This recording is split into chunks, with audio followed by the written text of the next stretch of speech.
आज मैं आप लोगों के साथ एक्सरसाइज 7.1 का क्वेश्चन नंबर 6 का 3 करूँगी। तो देखते हैं कि इसमें क्या करना है। Name the type of quadrilateral form if any by the following points and give reason for your answer. ये यहाँ पे हमारे पास 4 पॉइंट दिए हुए हैं। तो इनसे अगर क्वाड्रिलेटरल फॉर्म होता है कि तो किस तरह का क्वाड्रिलेटरल फॉर्म होगा ये हमको बताना है। तो अगर हम ए बी सी डी इन चारों पॉइंट्स को मान लेंगे तो इस तरह का कोई क्वाड्रिलेटरल होगा ए बी सी डी। तो सबसे पहले हम क्या करेंगे कि इनके साइड्स डिस्टेंस फार्मूला से निकाल लेंगे। क्या निकालेंगे? A B C D A. फिर हम देखेंगे कि अगर चारों साइड्स इक्वल है तो वो रेक्टेंगल होगा, रोम्बस होगा। और अगर चारों साइड्स इक्वल है तो हम चेक कर लेंगे कि इनके डायगोनल्स इक्वल है कि नहीं। अगर डायगोनल्स इक्वल होगा तो वो रेक्टेंगल हो जाएगा, अदरवाइज रोम्बस हो जाएगा। उसके बाद एक और कंडीशन आ सकता है कि ऑपोजिट साइड्स इक्वल हो। तो अपोजिट साइड्स अगर इक्वल होगा तो वो एक पैरेललोग्राम होगा। तो और उस कंडीशन में भी हम डायगोनल्स चेक करेंगे। अगर डायगोनल्स भी इक्वल हो गया तो इसका मतलब है कि वो रेक्टेंगल, पैरेललोग्राम जो है वो एक रेक्टेंगल होगा। ठीक है। तो हम सबसे पहला काम ये करना है कि सारे A B C C D और डी ए निकाल लेना है। फिर ए सी और बी डी निकाल के चेक कर लेंगे। ठीक है। तो हम कर लेते हैं। अब सबसे पहले हम ए बी निकालते हैं। तो ए बी निकालने के लिए जो डिस्टेंस फार्मूला है वो क्या है? x2 माइनस x1 का whole square plus y2 minus y1 का होल स्क्वायर अंडर रूट। ठीक है। अब ए बी के लिए जो ए के जो कोऑर्डिनेट्स हैं वो x1 y1 हो जाएंगे और बी के कोऑर्डिनेट्स हैं वो x2 y2 हो जाएंगे। तो ए के कोऑर्डिनेट्स क्या है? 4 5। ये जो है x1 y1 हो जाएंगे। और बी के कोऑर्डिनेट्स क्या है? 7 6। ये जो है x2 y2 हो जाएंगे। ठीक है। तो अब हम इसको पुट करते हैं इसमें और वैल्यू निकाल लेते हैं। तो x2 क्या है? x2 है 7 और x1 क्या है? x1 है 4। यानी 7 माइनस 4 का square under root plus y2 है 6 और y1 है 5। तो 6 माइनस 5 स्क्वायर अंडर रूट। ठीक है। अब 7 माइनस 4 क्या हो जाएगा? 3 का स्क्वायर हो जाएगा और 6 माइनस 5 क्या हो जाएगा? 1 का स्क्वायर हो जाएगा। इसका मतलब ये हो जाएगा 3 का स्क्वायर हो जाएगा 9 प्लस 1 अंडर रूट 10।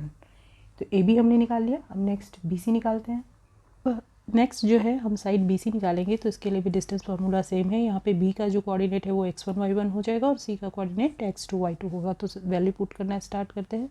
तो x2 की जगह क्या हो जाएगा? 4 और x1 की जगह 7। तो 4 माइनस 7 का होल स्क्वायर प्लस y2 की जगह क्या हो जाएगा? 3 और y1 की जगह 6 whole square under root is equal to हम क्या लिख सकते हैं? 4 माइनस 7 3 माइनस 3, क्योंकि 7 4 माइनस 7 है, माइनस 3 प्लस 3 माइनस 6 माइनस 3 का स्क्वायर अंडर रूट। ठीक है। अब 3 का माइनस 3 का स्क्वायर 9 हो जाएगा। फिर से माइनस 3 का स्क्वायर 9 हो जाएगा। 9 plus 9 under root 18। B C निकाल लिया। अब हम नेक्स्ट सी डी को निकालते हैं।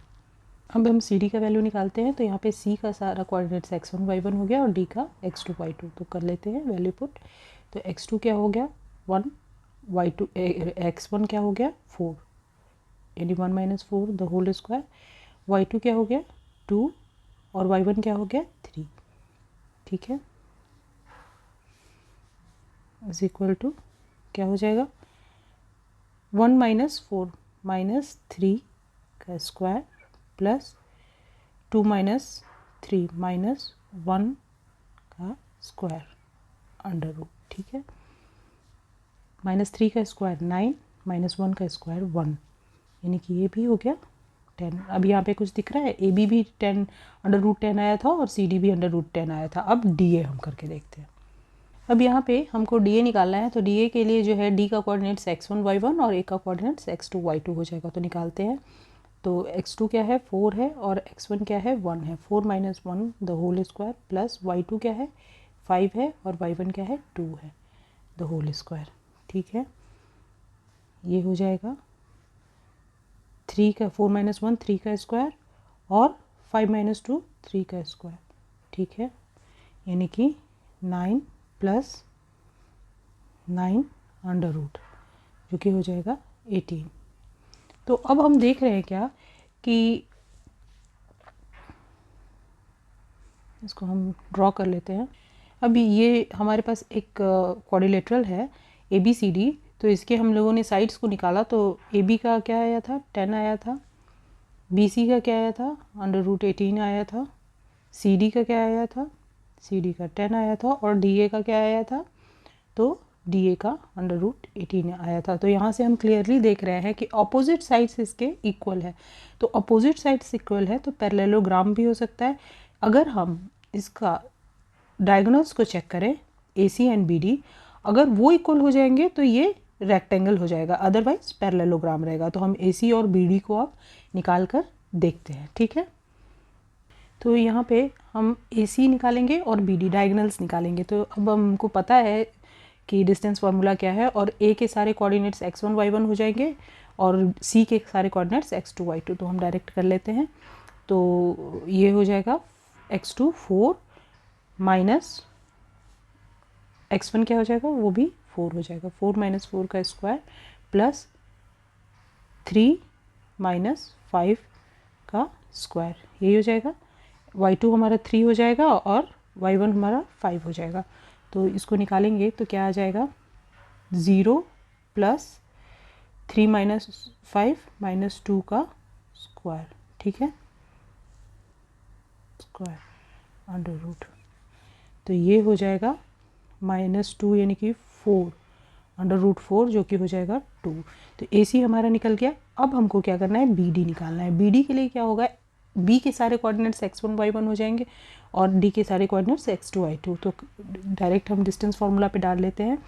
तो D के x1 y1 है, सॉरी D के x2 y2 है, तो x2 क्या हो जाएगा 1 माइनस x1 क्या हो जाएगा 7 होल स्क्वायर प्लस y2 क्या हो जाएगा 2 माइनस y1 क्या हो जाएगा 6 होल स्क्वायर। तो ये क्या आ जाएगा -6 का होल स्क्वायर प्लस -4 का होल स्क्वायर। तो इसका मतलब ये हो जाएगा 36 प्लस 16 क्या हो जाएगा अंडर रूट 52। तो यहाँ पे हम क्लियरली देख रहे हैं कि अपोजिट साइड्स तो इक्वल है लेकिन डायगोनल्स इक्वल नहीं है। तो यानी कि ये रेक्टेंगल नहीं होगा, पैरेललोग्राम होगा। दी opposite sides of a quadrilateral are equal but their diagonals